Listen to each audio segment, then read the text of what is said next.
একমাত্র বন্ধু যদি ভলেন্টিয়ার হয়। দিদি সত্যি কথাটা বলে দিলে তুমি কি করবো ভাই, এরা আমাকে কথা শোনাতেই ছাড়ে না যে কী হবে এত ছবি তুলে ভিডিও করে, আলটিমেটলি সেই পুজো চলে যাবে তারপরেও তো তুমি কোনো কিছু পোস্ট করবে না মানে ওই আর কি।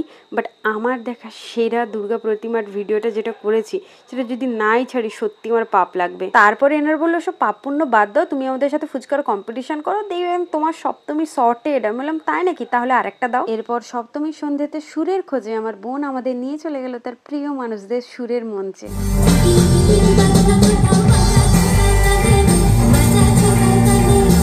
প্রোগ্রাম যেমন জমজমাট ছিল, খাওয়ার দাওয়ারটাও তেমন জমজমাট হতেই হবে।